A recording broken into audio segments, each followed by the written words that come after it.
పోలీసుల విధులకు ఆటంకం కలిగించిన వయో విద్యార్థులను ఉస్మానియా యూనివర్సిటీ పోలీసులు అరెస్టు చేసి కోర్టుకు పంపించారు. ఉస్మానియా యూనివర్సిటీ ఇక ఏసీపీ జగన్ మీడియా సమావేశం ఏర్పాటు చేశారు. ఈ సందర్భంగా ఏసీపీ జగన్ మాట్లాడుతూ, శనివారం రాత్రి కొంతమంది విద్యార్థులు ఠాగూర్ ఆడిటోరియం వద్ద మద్యం సేవించి పోలీసులపైన బూతులు తిడుతూ వీరంగం సృష్టించారు. వీరంగం సృష్టించిన నాన్ బోర్డర్ విద్యార్థులైన వెంకటేశ్వర్లు, అనిల్, నవీన్, కృష్ణ, శశిపాల్, రమేష్, మిథున్, సందీప్లను అరెస్టు చేసి కోర్టుకు పంపించాము.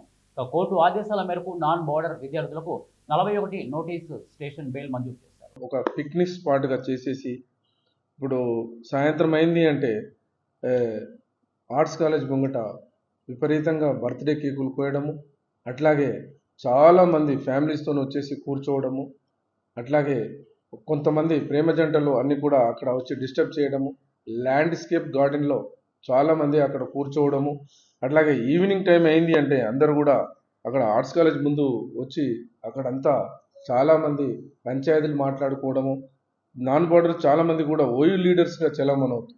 పాత అంతకుముందుకున్న కొంతమంది స్టూడెంట్ లీడర్స్ ఇప్పటికి కూడా క్యాంపస్ను వదలట్లేదు.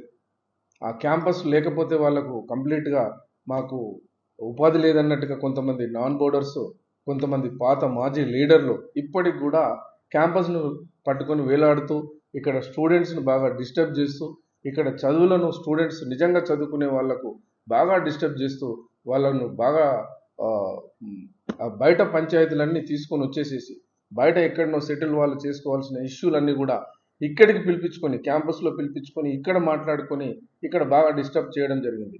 ఇంతకుముందు కూడా ఒక బుడగజంగాల సంబంధించిన విషయాలలో వాళ్ళ పంచాయతీ ఉంటే ల్యాండ్స్కేప్ గార్డెన్లో కూర్చొని వాళ్ళు పంచాయతీలు తెంపుకున్న క్రమంలో కొట్టుకోవడం కూడా జరిగింది. ఇంతకుముందు కూడా కొంతమంది రియల్ ఎస్టేట్ బ్రోకర్లు కూడా ఇక్కడికి వచ్చి ల్యాండ్స్కేప్ గార్డెన్లో కూర్చొని వాళ్ళు పంచాయతీలు తెంపుకోవడం, వాళ్ళు సెటిల్ చేసుకోవడం జరుగుతూ ఉంది.